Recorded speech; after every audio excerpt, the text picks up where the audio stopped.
அஸ்ஸலாமு அலைக்கும் வரஹ்மத்துல்லாஹி பரக்காத்துக்கு. எல்லாரும் நல்லா இருக்கீங்களா? இந்த தேங்காய் நாட்டுக்கோழிக்கு வந்து வெந்தய சோறு செய்கிறோம். வெந்தய சோறுக்கு கருப்பு குக்கர் வச்சுருக்கோம், பார்த்துக்கோங்க. அரிசியை ஊற வைக்க போகிறேன். வெந்தய சோறுக்கு 4 கிளாஸ் எடுத்துருக்கேன்.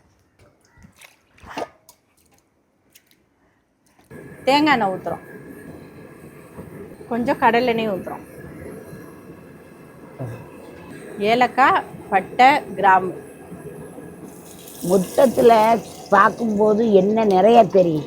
இதை வந்து 7-8 பேர் 5-6 பேர் திங்கும்போது கொஞ்சம் கொஞ்சம் தான் வரும். ஈக்குவல் பண்ணி திங்கி சாப்பிடும்போது என்ன கம்மியாகிக்கிறோம். 1-2 பேர் 3 பேர் அதே சாப்பிட்டாத்தே நம்மளுக்கு உடம்புல கொழுப்பு சத்து கூடிடும். வெந்தயம் போடு, வெந்தயம் சொல்லி போடும். வெந்தயம், வெங்காயம்,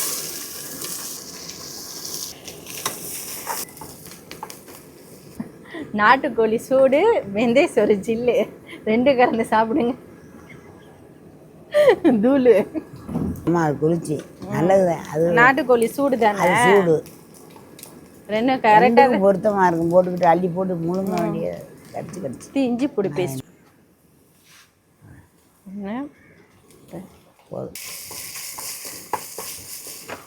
கருவேப்பிலை கொஞ்சம் போடுறோம். பச்சை மிளகா 5 பச்சை மிளகா,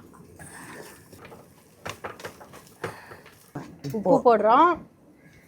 4 கிளாஸ்க்கு 1.5 கிளாஸ் கணக்கு, 1 கிளாஸ்க்கு 1.5 கிளாஸ்க்கு தண்ணி கணக்கு வச்சுருக்கேன். 6 கிளாஸ் 4 2 6 கிளாஸ் 3 ஊற்று வீட்டு 3 ஊற்று 3.5 ஊற்றி விட்டு.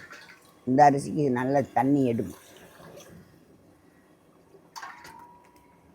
3.5 ஊற்றினா கரெக்டாக நல்லா வந்துடும். ஒரு 1/2 கப்பு கூடவே ஊற்றுறோம். நல்லா கொஞ்சம் வேகும். அப்படி தான் மசன்னு இருக்கும் திங்கிறதுக்கு. தண்ணி கொதிச்சிருச்சு. நல்லா இருக்கு. கிட்டத்தில் என்ன வச்சுக்க, பாஸ்மதி ரைஸ். பாஸ்மதி ரைஸில் தான் நாங்கள் வெந்தய சோறு செய்கிறோம். கருப்பு குக்கரை மூடிட்டோம். 2 விசில் வந்துருச்சு. ஆஃப் பண்ணிட்டேன் வெந்தய சோறை. மசாலா வெந்தய வாசம் அப்படி அடிக்குது. சூப்பர் சோறு. அதுவும் தேங்காய் எண்ணெய், இந்த வாசம் நல்லா இருக்கு. நல்லா இருக்கும். இது வந்து இந்த போட்டாச்சு புதினா தலை. கிண்டி விடுமா, அடிப்படைக்கு கீழே தூக்கு. இந்த வெந்தய சோறுக்கும் இந்த தேங்காய் கோழியும் செம்ம டேஸ்ட்டாக இருக்குது. வேறு லெவலில் இருக்குது உண்மையிலே. இதே மாதிரி செஞ்சு பாருங்கள். எங்கள் வீடியோவை தொடர்ந்து பாருங்கள். அடுத்த வீடியோவில் பார்க்கணும். அஸ்ஸலாமு அலைக்கும். இதே மாதிரி எல்லாருக்கும் கிடைக்கணும். இந்த மாதிரி ஒரு சாப்பாடு ரொம்ப ருசியாக இருக்குது, நல்லா இருக்குது. அடுத்த வீடியோவில் பார்க்கலாம். அங்கே அஸ்ஸலாமு அலைக்கும்.